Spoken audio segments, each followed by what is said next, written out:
What up, y'all? Outsider Media Group, Caleb here. We waiting on Dre. We got another special guest tonight. You feel me? He just had an astounding performance at initiation. B Dot the guy. What's up, B Dot? Nothing much, man. Chilling. Appreciate it. Appreciate you reaching out for the interview and all that. It's all love. Oh yeah, that's a fact. I definitely appreciate you coming through, bro. Yeah, you got it. No problem. All right. Well, let's go ahead and get started, and let's just like go from right now. So you did, like I said, you just had a performance. I mean, it's a pretty clear win in my opinion against Mike P at initiation. Another possibly viral third round. You know what I'm saying?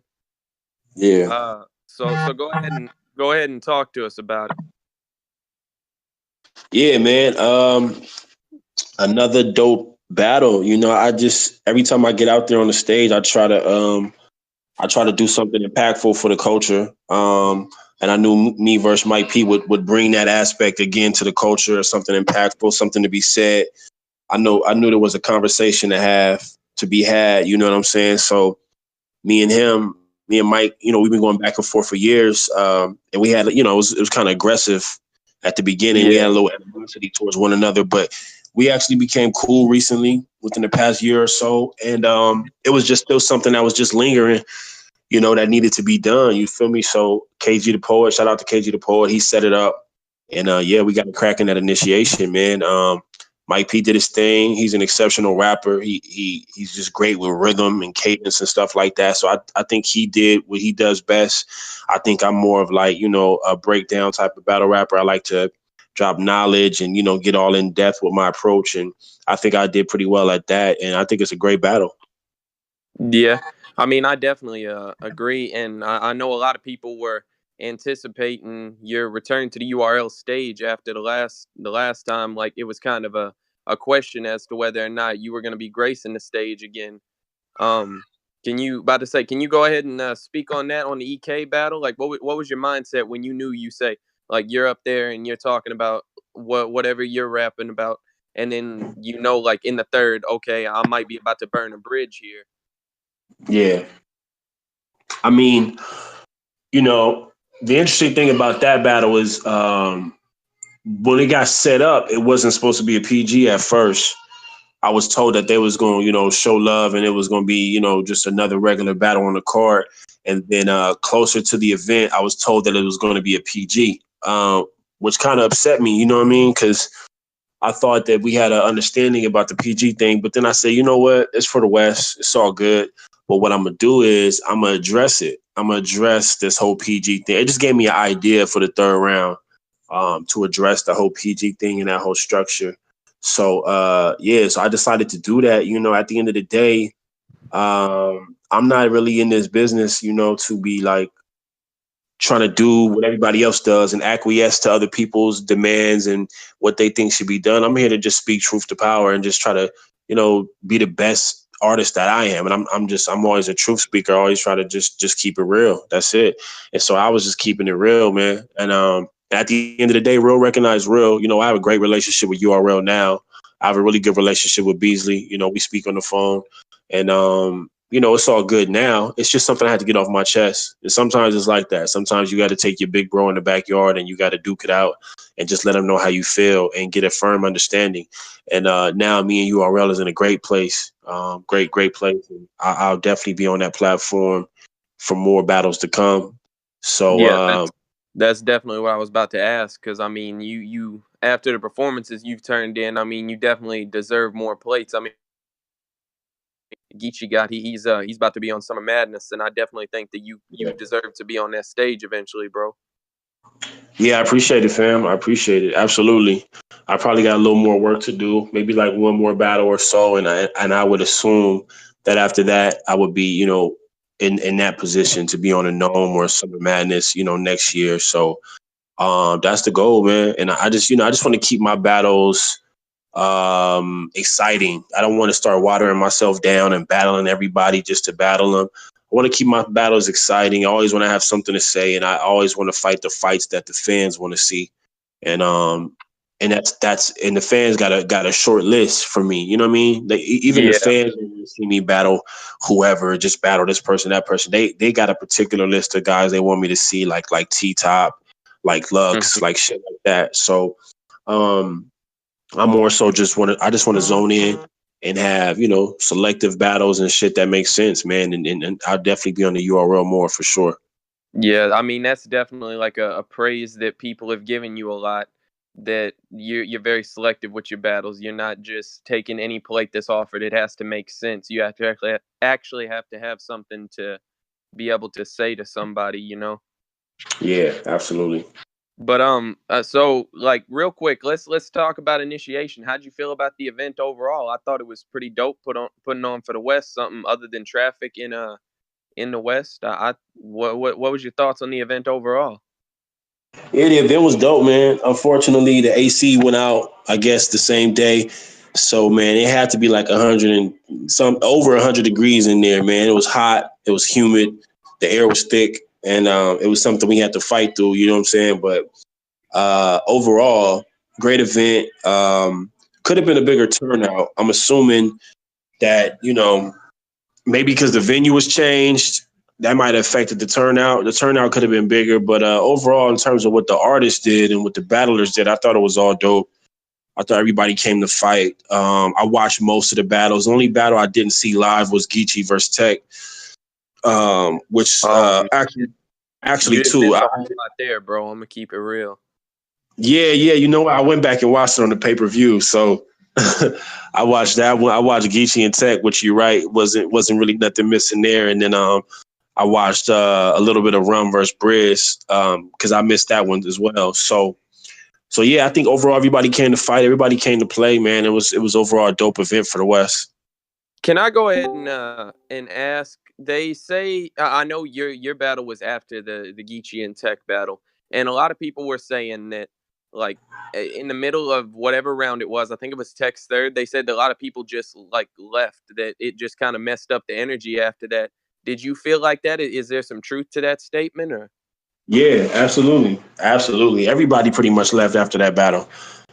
So uh, it already wasn't a big turnout, but then after the Geechee and Tech, a lot of people left. But it's hard to judge that because Geechee brought a lot of people with him. You know what I'm Yeah. saying? Geechee was at least like 30 to 40 deep, bro, honestly. So perhaps it was just his crowd that left. I don't know. But I know when I got on stage and I looked in the crowd, it wasn't really a big crowd, bro. You know what I'm saying? It wasn't at all. Probably the smallest crowd that I've ever performed in front of. I'm trying to think. Damn. Yeah, probably the smallest crowd I ever performed in front of outside of my earlier battles with LA Battlegrounds. But yeah, it was a small crowd, bro. When me and Mike hit the stage, and I think you can kind of tell on the playback. I'm not sure if you watched it on the playback again or whatnot, but the crowd involvement and engagement, you can hear that it wasn't a lot of people in there. You know what I'm saying? Which kind of sucks, man. Because I think me and Mike had to battle tonight, in my opinion, from what I've seen. And it could have been a more electrifying battle if the crowd was more engaged. But sometimes it be like that, man. Yeah, I can agree with that. I mean, I was just rewatching it yesterday, and I was like, golly, man. Like, honestly, in my opinion, I mean, I'm not hating on the decision that was made, but my vote was cast for you for champion of the night. I know Geechee got it, and that was definitely a close race because y'all both showed out. But I mean, Yeah, it well, was the interesting thing is the dude that put up the money, the guy that put up the money for champion of the night that was there that night. I was leaving. I was actually leaving before Briz and Rum Nitty battled. I was leaving. He stopped me from leaving. He ran after me and chased me down and said, "Bro, don't leave." Because I'm the guy that put up the money for champion of the night, and I'm voting you for champion of the night.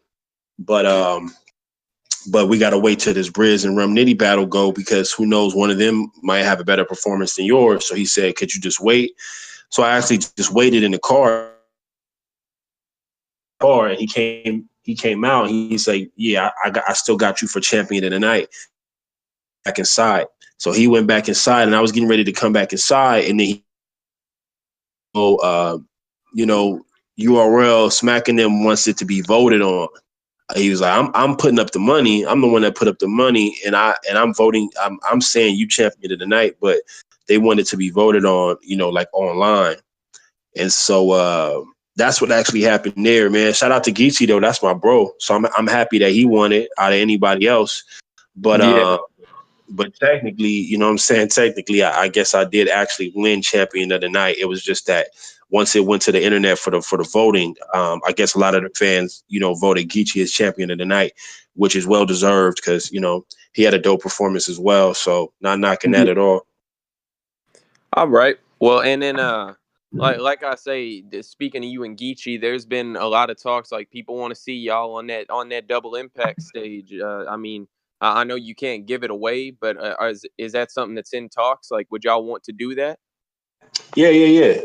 That's an absolute. That's an absolute fact. That's already going down. You could pretty much, you could pretty much say that that's going to happen. I would think at this point, we've been in discussions with URL about it for sure, and we actually have a 2-on-2 already booked out here in California. In I don't know the month. I want to say October, November. Damn, So that's dope as hell. yeah. So we already working, man. We already That's working. gonna It's be on gonna a be smaller league. Yeah, it's gonna be on a smaller league out here in San Diego, California. Yeah, Okay.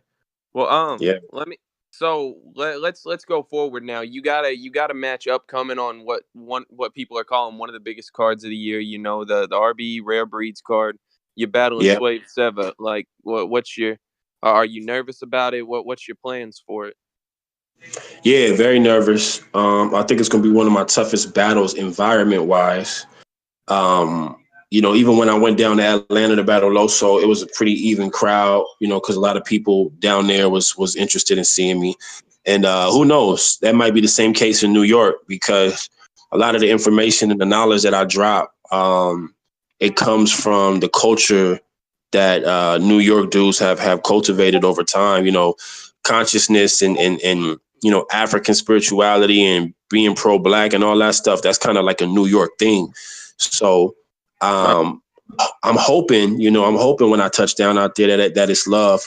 But at the end of the day, I'm the guy coming from the West Coast, coming from LA County, and I'm going to New York to battle a New York legend, a New York veteran, uh, in Manhattan, which is basically Harlem. So, it's definitely an uphill battle. I'm definitely very nervous. I'm always nervous before my battles, but obviously, this is a little different, going out of state, being in New York for the first time against a New York legend, man. That's an uphill battle. I'm definitely like the underdog in this situation. Yeah, I understand completely. I mean, I have confidence that you're gonna do well. You feel me? I haven't seen anything to make me think otherwise. But I mean, I understand it's a new climate. Like we've seen what can happen last time. Whenever Danny battled Swave, sometimes it doesn't always go your way. Yeah. But Yeah. so what after the Swave battle? I know you said like people want to see you against the T Top, the Lux, whatever. Who is on your radar? Who do you want? Who's got to see you before it's all over? That's almost like two questions. So like in terms of like who's on my radar, nobody in particular. Nobody in particular, right? I like things to kind of like manifest themselves, or like I like the fans to like make stuff an issue. So nobody in particular, but I will say, um, before it's all said and done, I would like to be given a chance to break the Lux clone stigma that's been placed on me, or that Yeah. I put on myself, whatever the case may be. I would like to have the opportunity to break that and to show the differences between me and Lux by actually battling Lux. You know what I'm saying? So before it's all said and done, that could be next year, 2 years from now, 5 years from now, whatever. But if you're asking me before it's all said and done, who do I have to see, or who would I want to see? I would have to say Lux, just based on, um, I want my legacy to be intact as B Dot, not as the Lux clone. You know what I'm saying? So I think that would be a good way to finally put that nail in that coffin and just show that that's not a thing. Like, yeah, I'm definitely influenced by Lux. I mean, you can see it, you can hear it, but at the same time, I'm myself and I do other things. I do different things that Lux doesn't do, and I would like to showcase that. You know, potentially right in front of them. You know. Yeah, I understand.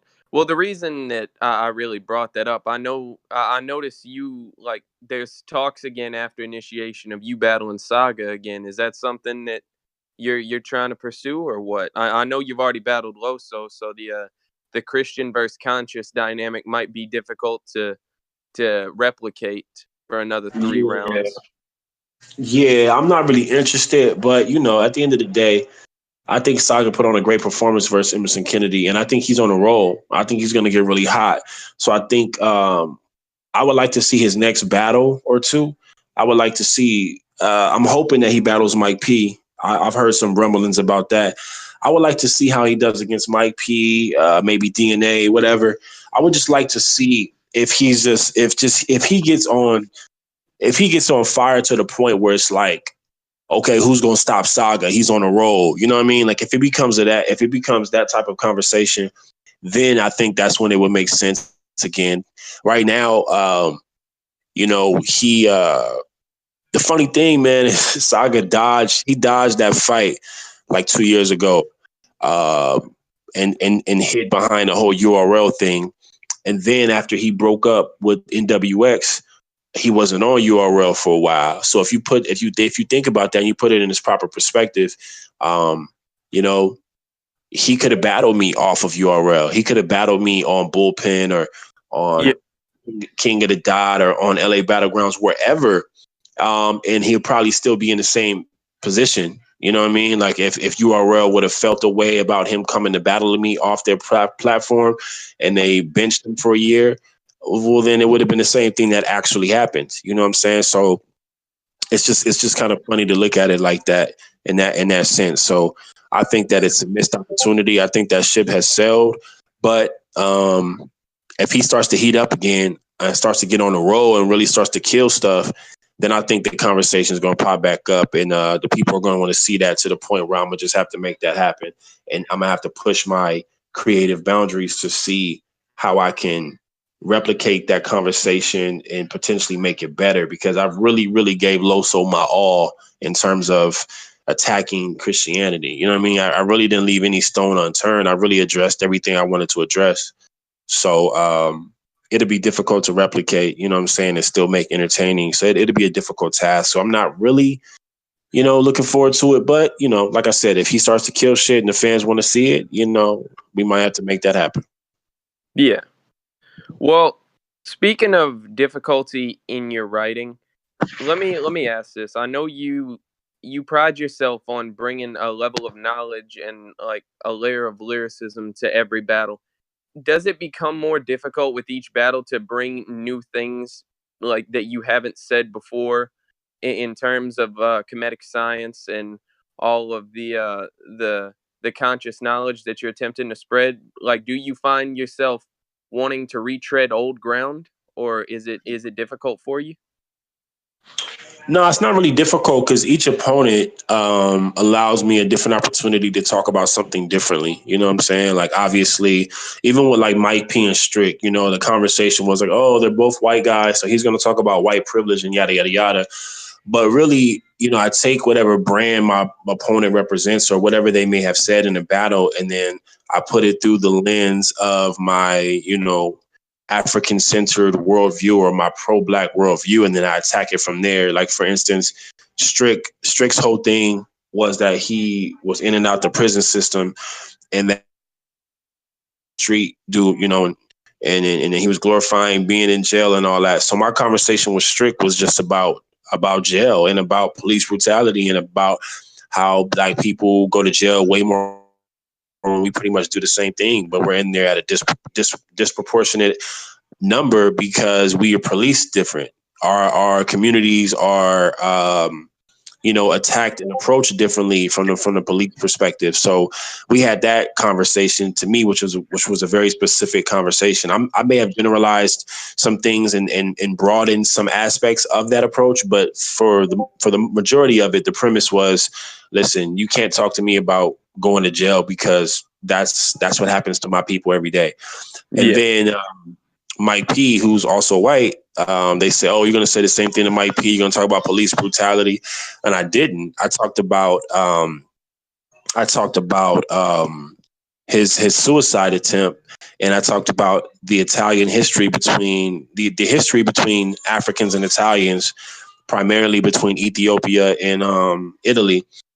Mm-hmm. And I went through that whole history lesson, and then I intertwined it with the Khalif Browder story about the young black man that was sent to jail for a crime he didn't commit, and then it eventually led to suicide.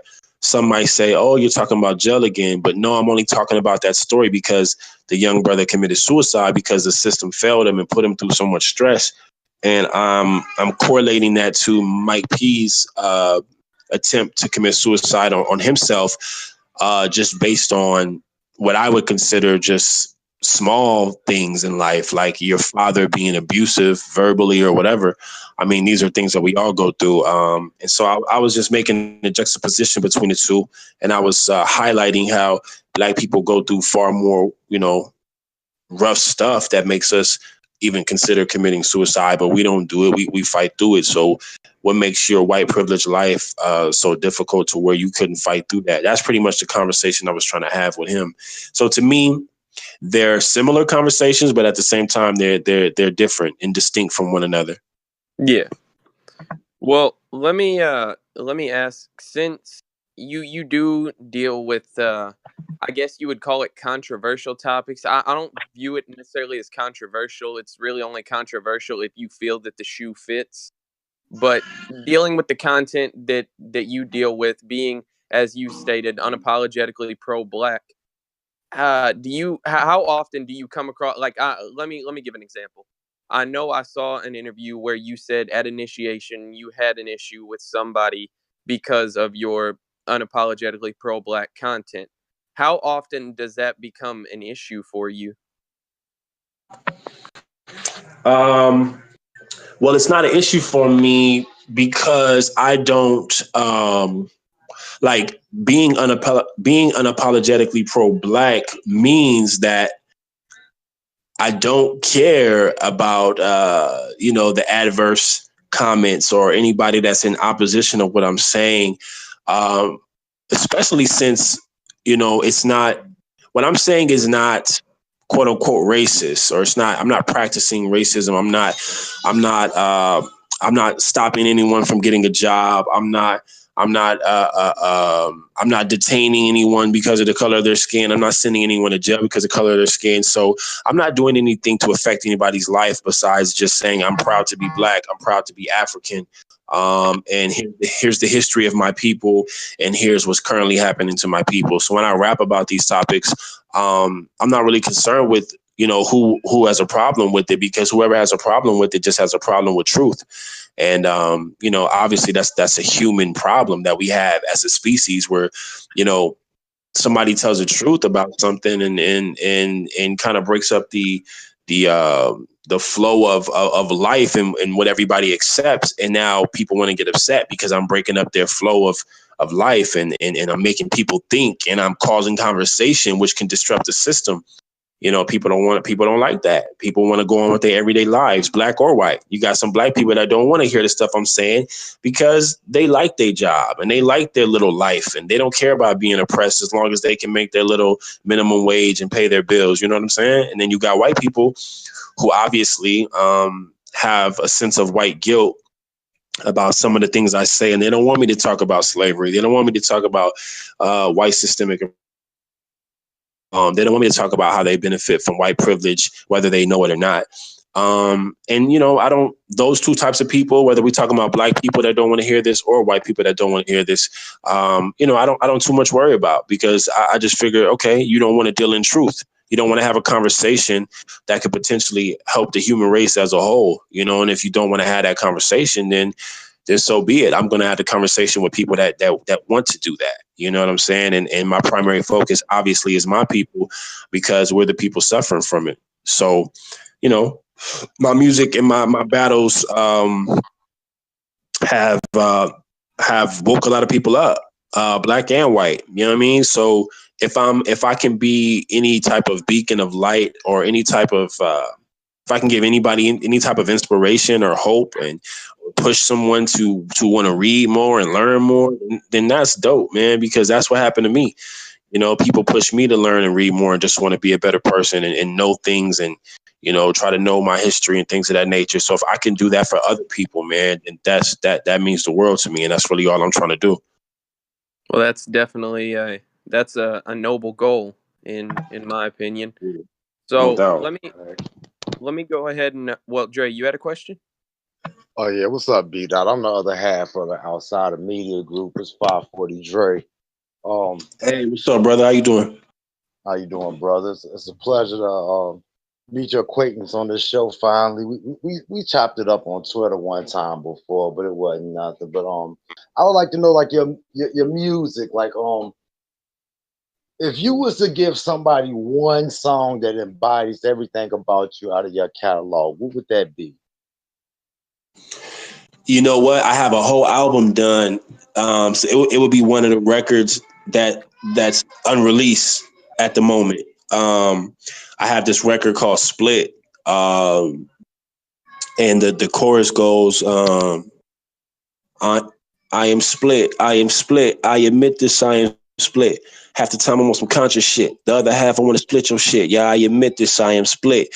So basically, the whole record is talking about this duality that I personally struggle with. That I think kind of encapsulates who I am as a person, not only me, but a lot of black brothers that come from the hood or from these communities where, you know, we want to be tough, we want to be hard. And so we may join a gang, we might do other things like that. And then when we come into adulthood and start to have families and wives, and we start to smarten up, but we still have that aspect of us. And I think that's pretty much who I am. I think you can see it in my battles. You know what I'm saying? People call me a hypocrite and say I'm contradicting myself because I talk about my gang affiliation at the same time I talk about black empowerment.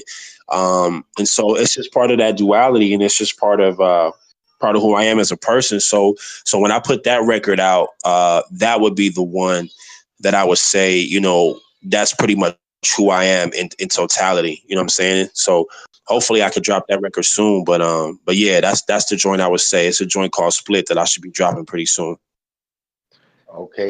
All Any like hints or like anything like we can look forward to as far as a release date? Man, I wish I knew, man. Honestly, I'm gonna be completely honest with you. So I signed to an independent label, which was actually a family friend of mine's.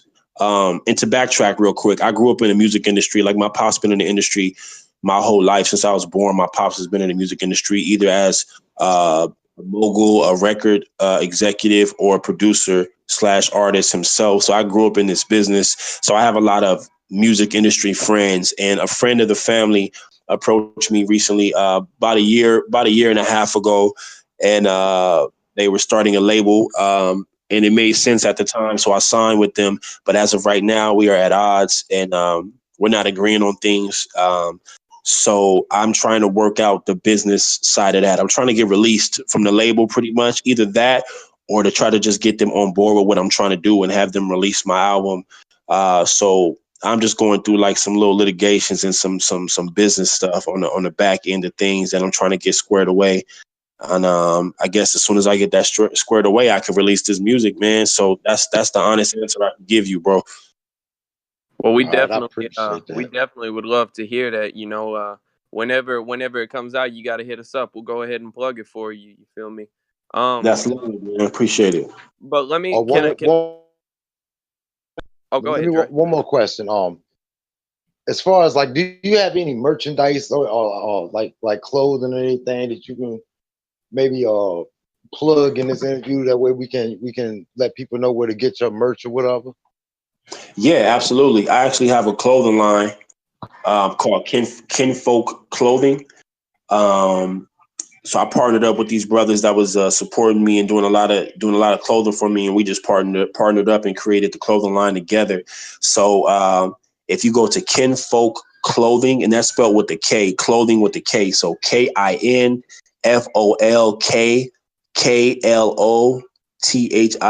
Kinfolk Clothing .bigcartel.com. So kinfolkclothing.bigcartel.com is the website to check out my brand. It's basically a conscious brand.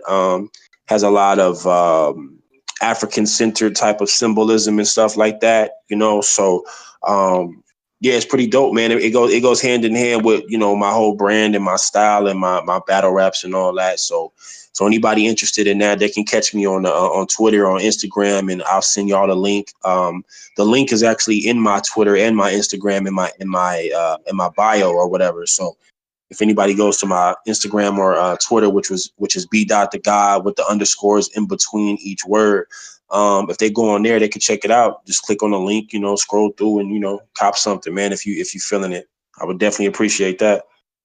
Yeah. I Well, appreciate that look. you definitely. I've heard. I've heard that you have dope music. I've think I've heard a little bit of it, but I haven't really gotten a chance to check it all out. Do you have anything that's like, other than the album that you're working on, do you have like things currently available on a YouTube page or something where we can find like any songs you've released so far, or what? Yeah, absolutely. My old album, I put an album out. My last album I put out was in 2013, the end of 2013, like December of 2013. I put out an album called Elevate. And you can catch that on you can catch it on all the free sites like livemixtapes.com, datpiff.com, and you can also check it out on my YouTube channel, which is b.music TV. So if you go to b.music TV on YouTube, that's my channel. And I have my album posted up there as well. And then, but that's back in 2013, so that's pretty old. But I have some newer records that are on my SoundCloud. I actually just posted some of my records on Twitter today. But you can go to my SoundCloud, which is soundcloud.com/King Dot. KINGDOT, King Dot. So if you go to soundcloud.com/King Dot, you can check out some of my records, my more recent records that I put out probably in the last 2 years, all of which are not on the new album. I'm kind of I could drop some new music from the album on my SoundCloud, but once again, I'm kind of holding on to I figure out, the legal part of this whole ordeal. But if anybody's interested in some of my newer music, they can go to soundcloud.com/King Dot. If you're interested in my old album that I dropped in 2013, you can go to my YouTube channel. Once again, it's b.music TV, and check out some of my older work, which is still dope. It's just a little outdated in terms of my content. You know what I mean? I've evolved since then consciously. Obviously, read more books, came to more deeper understandings and things of that nature. So, a lot of the consciousness is not really in my old album, but it's definitely in my newer music. Uh-huh. All right. Well, let me ask this. Coming up in battle rap, I know everyone has a different journey.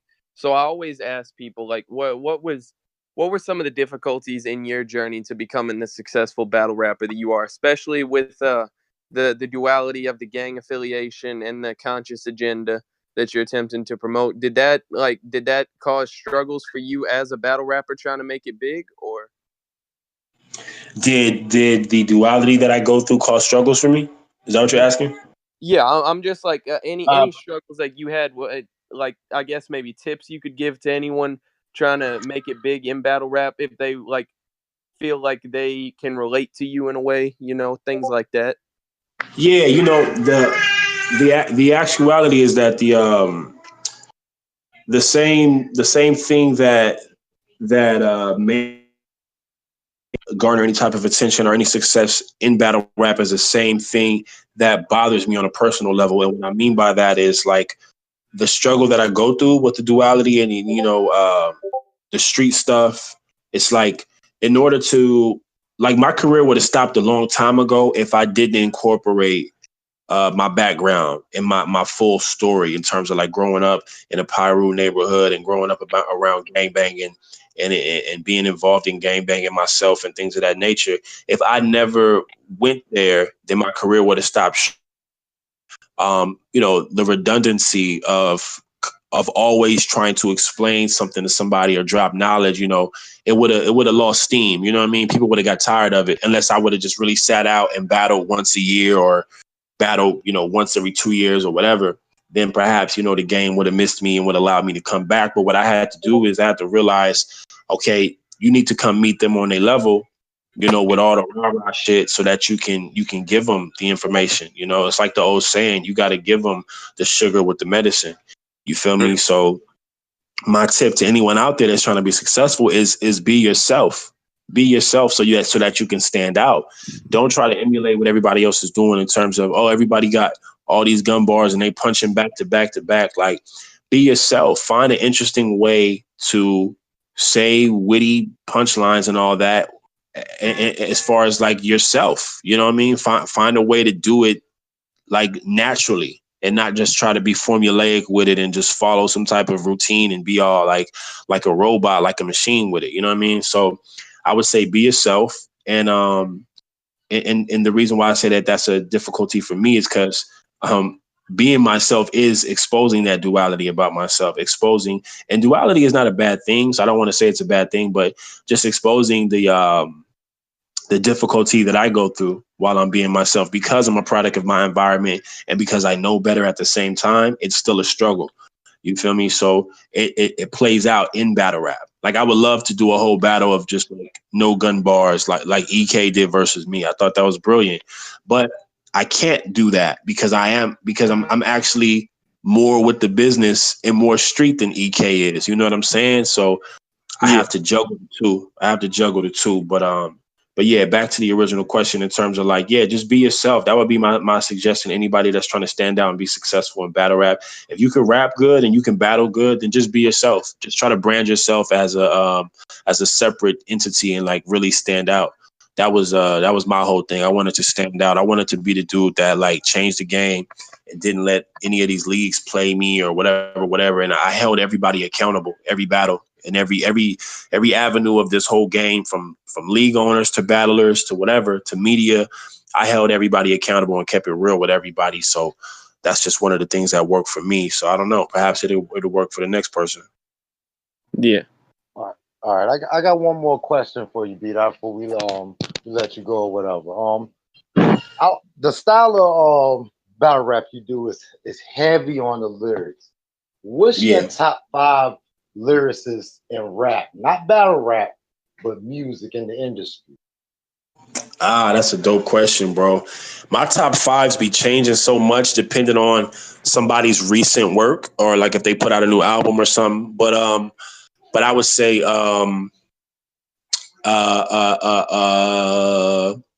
Joe Budden,